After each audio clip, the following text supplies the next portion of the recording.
Сәлем достар, каналыма қош келдіңіздер. Бүгін өте дәмді, жұмсақ, көтеріліп пісетін лепешканың рецептімен бөлісемін.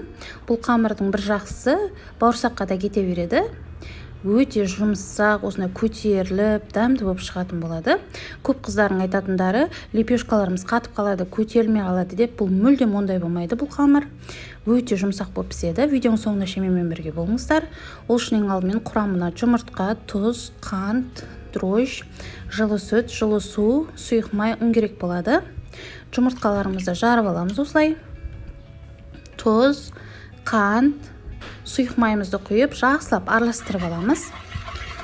Араластырып алғаннан кейін жылы сүт, жылы су, дрожжімізді салып, кішкене араластырамыз тағы да.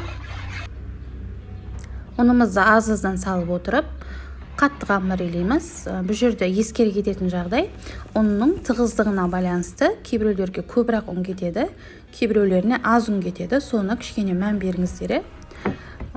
Осындай қаттылау қамыр болады. Ашығанға қойып қоямыз 45 минутқа. 45 минуттан кейін осылай көтеріліп ашиды менде. Көтеріліп ашығаннан кейін ровно 4-ке бөліп аламыз қамырымызды. Айта кететін жағдай, кішкене қазақша фудблокқа үлестеріңізді қосып, тіркеліп алыңыздар. Үнемі жақсы рецепттер салып отырамын. Қамырларымызды осылай домалақтап алып, 10 минутқа бетін пакетпен жауып қойып қоямыз. Қамыр өз-өзіне келу керек. 10 минуттан кейін қолымызды кішкене осылай сұйық маймен майлап алып, лепешка формасына келтіретін боламыз. Ортасын басып, видеодағыдай етіп домалақтап алыңыздар. Домалақтап алғаннан кейін қолдарыңызбен жан-жағын осылай узор түсірсеңіздер болады. Кез келген узор бола береді. Мен осылай әдемі көрінеді деп осылай істедім. Кішкене нанға сұйық май жақтым. Вилкамен тесіп шықсаңыздар да болады ортасын. Болмасам арнайы нан шұқитымен шұқып шықсаңыздар да болады. Жұмыртқаны жағамыз. Жұмыртқа жақып болғаннан кейін кішкене күнжірт септім.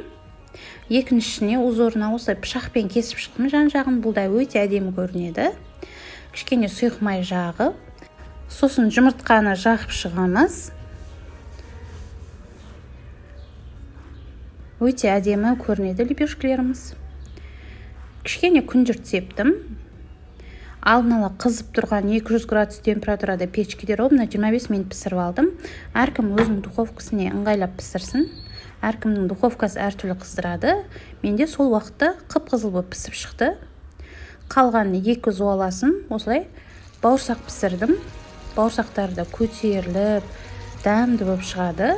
Үлкен той жиындарға да осы рецепті қолдансаңыздар болады. Өте дәмді болып шығады. Сонымен бауырсақтарымыз дайын. Осындай көтеріліп пісетін болады. Өте дәмді нанымыз дайын болды. Ас болсын міндетті түрде жасап, жанұяларыңызды қуантыңыздар.